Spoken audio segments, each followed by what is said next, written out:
السلام علیکم ورحمۃ اللہ۔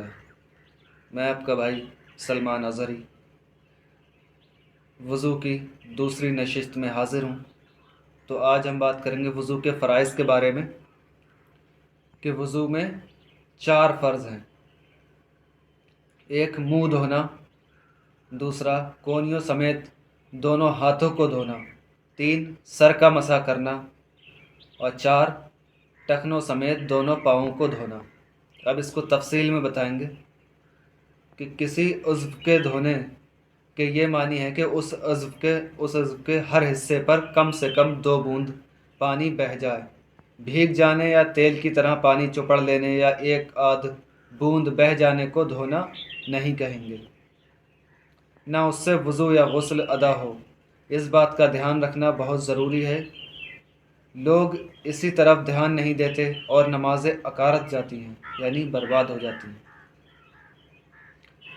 بدن میں کچھ جگہ ایسی ہیں جب تک ان کا خاص خیال نہ کیا جائے ان پر پانی نہیں بہے گا، جس کی تشریح ہر عضو میں لکھی جائے گی۔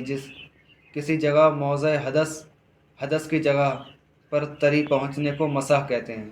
منہ دھونا، لمبائی میں شروع پیشانی سے، یعنی وہاں سے بال جمنے شروع ہوتے ہیں تھوڑی تک، اور چوڑائی ایک کان سے دوسرے کان تک، یعنی یہاں سے لے کے یہاں تک اور یہاں سے یہاں تک، تھوڑے تک چوڑائی ایک کان سے دوسرے کان تک منہ ہے۔ اس حد کے اندر کے چمڑے کے ہر حصے پر ایک بار پانی بہانا فرض ہے۔ جس کے سر کے اگلے حصے کے بال گر گئے یا جمے نہیں، اس پر وہیں تک منہ دھونا فرض ہے جہاں تک عادت کے مطابق بال ہوتے ہیں، اور اگر عادت کے خلاف کسی کے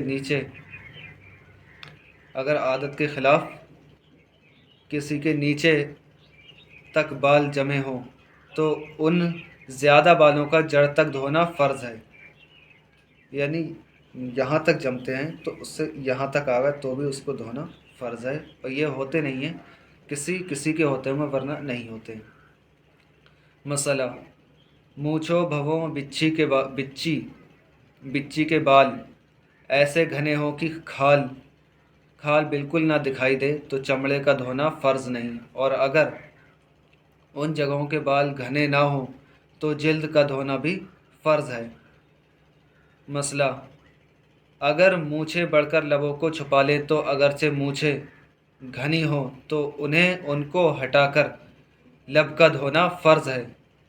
داڑھی کے بال اگر گھنے نہ ہوں تو چمڑے کا دھونا فرض ہے، اور اگر گھنے ہوں تو گلے کی طرف دبانے سے جس قدر چہرے کے گردے میں آ جائیں ان کا دھونا فرض ہے، اور جڑوں کا دھونا فرض نہیں، اور جو ہلکے سے نیچے ہوں ان کا دھونا ضروری نہیں، اور اگر کچھ حصے میں گھنے ہوں اور کچھ چھدرے ہوں تو جہاں گھنے ہوں تو وہاں بال، اور جہاں چھدرے ہوں تو اس جلد کو دھونا فرض ہے۔ داڑھی کے بال اگر گھنے نہ ہوں تو چمڑے کا دھونا فرض ہے، اور اگر گھنے ہوں تو گلے کی طرف دبانے سے جس قدر چہرے کے گردے میں آ جائے ان کا دھونا فرض ہے، اور جڑوں کا دھونا فرض نہیں، اور جو ہلکے سے نیچے ہوں ان کا دھونا ضروری نہیں، اور اگر کچھ حصے میں گھنے ہوں اور کچھ چھدرے ہوں تو جہاں تک گھنے ہوں تو وہاں بال، اور جہاں چھدرے ہوں اس جگہ جلد کا دھونا فرض ہے۔ یہ مسئلہ 2 بار بتا دیا میں نے تاکہ یاد رہے۔ مسئلہ: لبوں کا حصہ جو عادت میں لب بند کرنے کے بعد ظاہر رہتا ہے اس کا دھونا فرض ہے۔ اگر کوئی خوب زور سے لب بند کر لے کہ اس میں کا کچھ حصہ چھپ گیا کہ اس پر پانی نہ پہنچا، نہ کلی کی دھل جاتا تو وضو نہ ہوا۔ ہاں، وہ حصہ جو عام طور پر عادت میں منہ بند کرنے سے ظاہر نہیں ہوتا اس کا دھونا فرض ہے، اس کا دھونا فرض نہیں۔ رخسار یعنی گال اور کان کے بیچ جو جگہ ہے جسے کنپٹی کہتے ہیں اس کا دھونا فرض ہے۔ ہاں، اس حصے میں جتنی جگہ داڑھی کے گھنے بال ہوں وہاں بالوں، اور جہاں بال نہ ہوں یا گھنے نہ ہوں تو جلد کا دھونا فرض ہے۔ نت کا سراغ، یہ عورت کے لیے، نت کا سراغ اگر بند نہ ہو تو اس میں پانی بہانا فرض ہے، اگر تنگ ہو تو پانی ڈالنے میں نت کو ہلائے ورنہ ضروری نہیں۔ آنکھوں کے ڈیلے اور پپوٹے کی اندرونی سطح کا دھونا کچھ ضروری نہیں بلکہ نہ چاہیے کہ اس سے نقصان ہے۔ منہ دھوتے وقت آنکھیں زور سے میچ لے کہ پلک کے قریب ایک ہلکی سی تحریر بند ہو گئی اور اس پر پانی نہ بہا اور وہ عادت میں بند کرنے سے ظاہر رہتی ہو تو وضو ہو جائے گا، مگر ایسا کرنا نہیں چاہیے، اور اگر کچھ زیادہ دھلنے سے رہ گیا تو وضو نہ ہوگا۔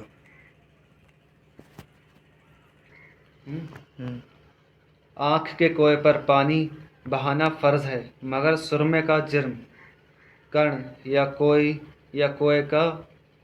کوے یا پلک میں رہ گیا اور وضو کر لیا لیکن پتہ نہ چلا اور نماز پڑھ لی تو حرج نہیں، نماز ہو گئی اور وضو بھی ہو گیا، اور اگر معلوم ہے تو اسے چھڑا کر پانی بہانا ضروری ہے۔ مسئلہ: پلک کا ہر بال پورا دھونا فرض ہے، اور اگر اس میں کیچڑ وغیرہ کوئی سخت چیز جم گئی ہو تو اس کا چھڑانا فرض ہے۔ ہاتھ دھونا، اس حکم میں کوہنیاں بھی شامل ہیں۔ مسئلہ: اگر کوہنیوں سے ناخن تک کوئی جگہ ذرہ بھر بھی دھلنے سے رہ جائے گی تو وضو نہ ہوگا۔ مسئلہ: ہر قسم جائز ناجائز گہنے، چھلے، انگوٹھیاں، پہنچیاں، کنگنا، کانچ اور لاکھ وغیرہ کی چوڑیاں اور ریشم کے لچھے وغیرہ اگر اتنے تنگ ہوں کہ نیچے پانی نہ بہے تو اتار کر دھونا فرض ہے، اور اگر صرف ہلا کر دھونے سے پانی بہہ جاتا ہو تو ہلانا ضروری ہے، اور اگر ڈھیلے ہوں کہ بنا ہلائے بھی نیچے پانی بہہ جائے گا تو کچھ ضروری نہیں۔ مسئلہ: ہاتھوں کی آٹھوں گھائیوں، انگلیوں کی کروٹوں اور ناخنوں کے اندر جو جگہ خالی ہے اور کلائی کے ہر بال جڑ سے نوک تک ان سب پر پانی بہہ جانا ضروری ہے۔ اگر کچھ بھی رہ گیا یا بالوں کی جڑوں پر پانی بہہ گیا اور کسی ایک بال پر پانی نہ بہا تو وضو نہ ہوا، مگر ناخنوں کے اندر میل صاف ہے۔ مسئلہ: اگر کسی کی 6 انگلیاں ہیں تو سب کا دھونا فرض ہے، اور اگر ایک مونڈے پر 2 ہاتھ نکلے تو جو پورا ہے اس کا دھونا فرض ہے، اور دوسرے کا دھونا فرض نہیں، مستحب ہے کہ اگر دھو لے گا تو ثواب ہے، بہتر ہے، نہیں دھوئے گا تو اس پر کوئی حرج نہیں، مگر اس ہاتھ کا اتنا حصہ دھونا فرض ہے جو دوسرے پورے ہاتھ کا جتنا دھونا فرض ہے اور اس سے ملا ہوا ہو۔ ورحمۃ اللہ۔ آج کی نشست یہیں سماپت ہوئی، اور یہ جو کچھ بھی میں پڑھ کے سنا رہا ہوں یہ بہار شریعت کتاب سے ہے، اس کا دوسرا حصہ ہے۔ یہ بہار شریعت ان کی کتاب ہے، علامہ صدر الشریعہ امجد علی اعظمی رحمۃ اللہ تعالیٰ علیہ، جو خلیفہ اعلیٰ حضرت ہیں۔